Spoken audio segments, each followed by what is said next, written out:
You know why Italian riders survive the Stelvio Pass while tourists end up in accident reports every single season? It's not the bike. It's not even the skill. It's a completely different approach to reading mountain roads that most riders never learn until it's too late. Most riders think they know how to corner. They've done track days. They've watched YouTube videos. Then, that they hit a 180-degree hairpin with a 2,000-foot drop and zero runoff room, and suddenly, none of that matters. The difference between Alpine veterans and weekend warriors isn't talent. It's discipline. It's knowing what to look for before you even twist the throttle. I'm breaking down 15 techniques that Italian riders use to make impossible roads survivable. These aren't racing secrets, they're survival habits, and if you ride anything technical, you need them. Let's start with the mental game because that's where most riders fail before they even enter the turn. Secret 15 is the escape route mindset. Italian riders identify an out before every single turn. Gravel runoff, inside shoulder, even a controlled slide into dirt. They ask themselves one question as they enter: where do I go if I am too hot? That mental habit prevents panic fixation when things go wrong. Here is what actually happens when you do not have an escape route planned. You enter too hot. Your brain realizes it, but instead of executing a plan, you freeze. That freeze lasts maybe half a second, but at 40 miles per hour you have just traveled 30 feet with zero control input. By the time panic kicks in, you are grabbing brakes mid-lean or target fixating on the guardrail. The difference is massive. You either have a controlled slide into gravel or a locked brake panic straight into a guardrail. One of those gets you home. The other ends up in a helicopter. The specific technique is this. As you approach every turn, you are scanning for the softest landing, not the ideal line, the backup plan. Where's the dirt? Where's the gravel? Is there a wider shoulder on the inside or the outside? You are building a mental map of, if I screw this up, I go there. That one habit, just identifying the out, keeps your brain in problem-solving mode instead of panic mode. And panic mode is what kills riders on technical roads. Secret 14 is avoiding the group ride trap. Italian riders never follow someone else's pace through technical sections. Here's what happens. Your brain stops calculating risk and starts imitating. The physics of group pressure override your judgment. You are not riding your corner anymore. You are riding their corner at their pace. The fatal consequence is following someone into a turn too hot because you trusted their speed instead of your own vanishing point. I have watched this happen dozens of times. Rider A takes a hairpin at their limit. Rider B, following 50 feet back, sees that speed and thinks if they can do it, I can do it. But Rider B does not know that Rider A has 10,000 miles on that exact road. Rider B does not know that their bike has different geometry, different tires, and different braking power. Rider B commits to Rider A's pace with Rider B's skill level and Rider B's bike setup. The math does not work. And when it does not work on a mountain road, you do not get a do-over. Let faster riders go. Pull over if you need to. Ignore slower riders. Do not feel pressured to keep up or slow down. Focus on your own line and your own limits. The group ride mentality works fine on straight roads.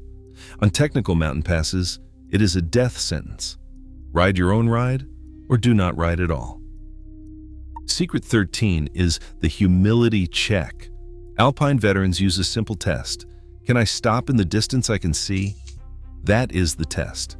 If you cannot stop before a blind corner, you are gambling with your life. Ego kills more riders than skill gaps on mountain roads. The brutal truth is that trusting the road is clear just because it should be is how people die. There is no second chance on a hairpin with a cliff. You either ride within your sight distance or you are betting everything on luck. Secret 12 is the two-turn rule. Italian riders never think about the turn they are in. They are thinking about the next two. This forces you to plan ahead instead of reacting in panic. Your brain can handle two turns ahead. 3 turns cause cognitive overload and mistakes. For example, knowing the next turn is a tight left prevents you from overcooking the current right. You are setting up the bike for what is coming, not scrambling to survive what is happening. The mental game sets you up for success, but you need to read what the road is telling you before you even enter the turn. Now you can read the road. Next comes the vision technique that turns information into action. Secret 11 is the weather window. Italian riders start early, 6 to 8 a.m., and they quit by 2 p.m. in summer. The physics of afternoon heat work against you. Tires overheat, asphalt becomes greasy, and afternoon storms roll in fast from the valleys below. You need to read cloud formations in the mountains. Dark clouds below you mean rain is coming up the valley, and you have maybe 20 minutes before it hits. The consequence of ignoring weather is getting caught in rain on cold tires with no runoff room. That is not a challenge. That is a death sentence. Secret 10 is the elevation change rule. You need to spot compression zones where the road drops away and unloads your suspension.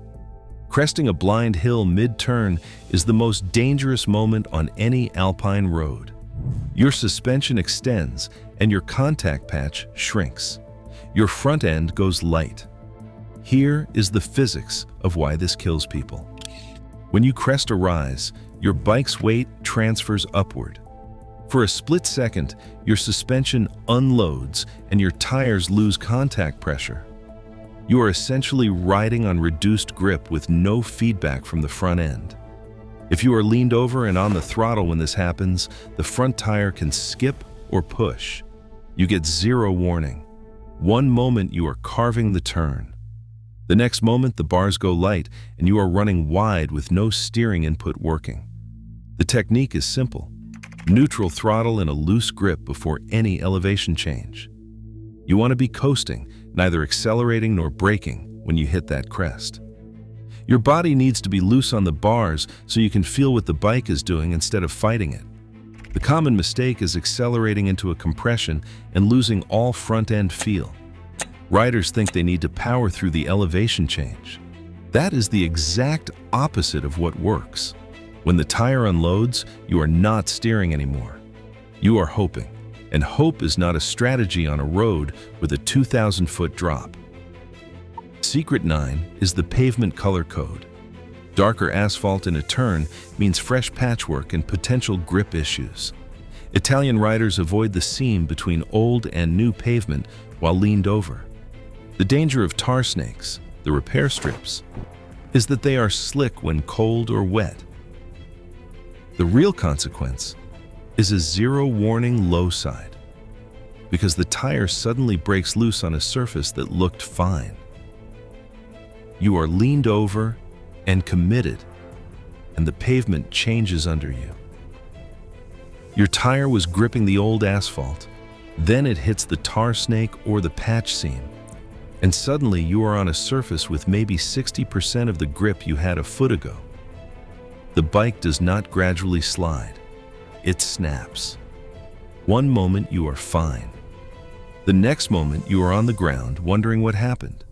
The technique is to adjust your line to avoid crossing seams or tar snakes while leaned over. If you have to cross them, do it while upright or at a minimal lean angle. That means you must plan your line based on pavement condition, not just corner geometry. Most riders look at the turn shape. Alpine riders look at the pavement texture, color, and condition. They read the road surface like a book, and that book tells you exactly where grip exists and where it does not. Ignore that information, and you are gambling every time you lean the bike over.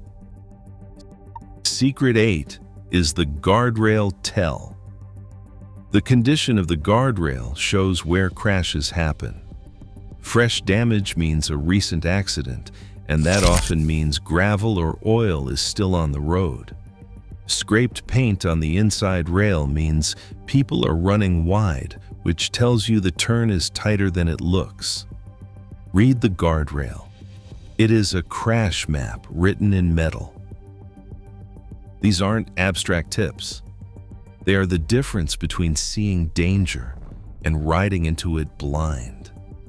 Italian riders survive because they read every signal the road gives them before they commit to the turn.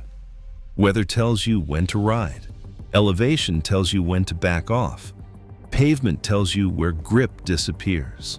Guardrails tell you where others have already failed. You either learn to read these signs or you become another data point in the accident statistics. Now you can read the road. Next comes the vision technique that turns information into action. Secret 7 is the shadow line technique. Italian riders use the center line shadow to predict oncoming traffic on blind turns. Here's why this matters. Tour buses and trucks cheat into your lane on tight rights. They cannot hold their line because the turn radius will not let them. The shadow tells you they are coming before you see the vehicle. The specific lane position that gives you an escape route is staying wide on entry so you have room to tighten if something crosses the line. The fatal mistake tourists make is hugging the inside line with nowhere to go. When that bus appears, you are already committed with zero options. Secret 6 is the 70%, 30% vision split. This is the exact eye movement pattern Alpine riders use through technical sections. 70% of your vision needs to be on the exit, while 30% monitors your current position. That prevents the surprise factor that causes panic braking. Your peripheral vision handles where you are right now. Your focus handles where you are going. The real consequence is the difference between smooth flow and jerky corrections that upset the chassis. When you're surprised by what is ahead, you make sudden inputs. Sudden inputs, mid-corner, break traction. Broken traction puts you on the ground. Secret 5 is the vanishing point rule. Looking at the turn itself causes target fixation in tight hairpins. Italian riders use the point where the road disappears to dictate entry speed. The physics of why this works is simple. Your brain calculates radius automatically when you focus on the exit. You are not thinking about geometry, you are letting your visual system do the math. The common mistake is staring at the apex and either running wide or grabbing brakes mid-turn. Both outcomes come from the same problem. You are focused on the wrong reference point. Vision tells you where to go, but the physics of how you get there is what keeps the bike planted. The difference between these three vision techniques and what most riders do is night and day. Most riders look at the turn. Alpine riders look through the turn. Most riders react to what is happening. Alpine riders anticipate what is coming. Most riders see the road as a static picture. Alpine riders see it as a moving prediction system. Shadow lines predict traffic. The 70-30 split predicts flow. The vanishing point predicts radius. You are not riding what you see. You are riding what you know is coming based on what you see right now. That is the gap between competent and confident on technical roads. Secret 4 is the outside. Inside-outside line. The racing line does not work on public mountain roads. Here is why. The racing line commits you before you can see the exit. You are diving for the apex with zero information about what is on the other side. The Alpine line is different. Start wide, apex late, exit wide with maximum visibility. This gives you reaction time for gravel, oil, or oncoming traffic. The fatal flaw of the racing line on public roads is that you are betting everything on a clear exit you cannot see. Italian riders do not bet. They wait until they know. Secret 3 is engine braking management. Italian riders use gear selection to control speed on long descents without boiling brake fluid. The technique is simple: downshift early and use engine compression to scrub speed before the turn. Here is why this matters. Brake fade is a hidden killer on Alpine passes. Your brakes work perfectly until they do not. The math is brutal. A 10-mile descent can generate enough heat to vaporize brake fluid. Brake fluid has a boiling point. When you exceed that temperature, and you will on a long mountain descent, the fluid turns to vapor. Vapor compresses. Liquid does not. So when you pull that lever, you are compressing gas instead of moving hydraulic fluid. The result is spongy lever feel at first, then nothing. No braking power at all. When that happens, you pull the lever and nothing happens. You might still be going 60 miles per hour into a hairpin with no brakes. That is the moment riders panic. They grab more lever. Still nothing. They stomp the rear brake. Maybe that helps. Maybe it locks up. Either way, they are in full survival mode with zero plan and zero control. Engine braking keeps you alive because compression never fades. Your engine does not overheat. It does not boil. It does not lose effectiveness after 50 turns. The real-world technique is this. Drop 2 gears before you think you need to. If you are in 4th gear, go to 2nd gear. Let the engine do the work on the straight section before the turn. Then use your brakes for fine-tuning, not primary speed control. Your brakes should be a supplement to engine braking, not the main tool. That keeps them cool. That keeps them effective. That keeps you alive when the road drops 3,000 feet over 10 miles and there is nowhere to stop and let things cool down. Secret 2 is the throttle maintenance rule. Closing the throttle mid-corner is what causes most low sides on mountain roads. The concept of maintenance throttle is simple: steady, neutral throttle through the entire arc. This keeps weight distribution stable and prevents the bike from standing up. The consequence of chopping the throttle is instant weight transfer to the front and loss of rear grip. The bike wants to stand up. The line tightens. You run wide or low side, all because you rolled off mid-turn instead of holding steady. Secret 1 is rear brake drag. Alpine masters use rear brake throughout tight hairpins, not just at entry. This is the technique most riders never learn because it feels wrong at first. But the physics are undeniable. Rear brake stabilizes the chassis and prevents the bike from falling in at low speeds. Here is what is happening mechanically. When you are in a slow, tight hairpin, 15 miles per hour or less, your bike wants to fall into the turn. The gyroscopic effect of the wheels is not strong enough to keep things stable. You are balancing the bike on lean angle and throttle control, and that is a sketchy combination at walking speed. Adding rear brake drag does 2 things. First, it loads the rear suspension slightly, which plants the tire and gives you more traction. Second, it acts as a stabilizer, so you are not hunting with the throttle trying to maintain 12 miles per hour through a 180-degree turn. How much pressure? Just enough to feel resistance, not enough to lock. You're talking about 10 to 15% of your rear brake's total power. It is a light, constant pressure that you hold through the entire arc of the turn. The common mistake is front brake only, which compresses the forks and makes the bike want to tip. In a slow hairpin, that instability is what causes you to either grab too much front brake or panic and stand the bike up. Both reactions make the situation worse. Rear brake drag keeps everything settled and predictable. Your fork is not diving. Your rear is not unweighted. Your speed is constant instead of surging. You are in total control instead of wrestling the bike through the turn. This is the difference between smooth and jerky, between confident and terrified, between making the hairpin look easy and making it look like you are about to drop the bike. Learn rear brake drag, and tight technical turns stop being scary. Ignore it, and you will always feel like you are on the edge of losing control. These 4 secrets control the bike when vision and road reading are not enough. The outside, inside, outside line gives you options when the turn surprises you. Engine braking gives you control without brake, fade on long descents. Maintenance throttle keeps the chassis stable and prevents mid-corner drama. Rear brake drag keeps you planted in slow, tight hairpins where most riders feel unstable. Together, they are the difference between smooth and sketchy.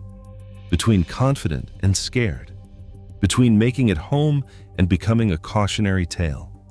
The reality is that most riders never learn these techniques because they do not ride roads that demand them. They stick to sweepers and fast curves where mistakes have runoff room. But if you want to ride technical mountain passes, if you want to tackle the roads that separate competent riders from truly skilled ones, you need every single one of these tools. Because on an Alpine pass, there is no room for error. There is no second chance. There is just the technique that works and the mistake that does not. Choose wisely. Alpine riding isn't a skill. It's a discipline of vision, physics, and humility. The one thing to remember: ride the road you can see, not the road you hope is there. Drop a comment with which secret surprised you most, and hit subscribe for more truth.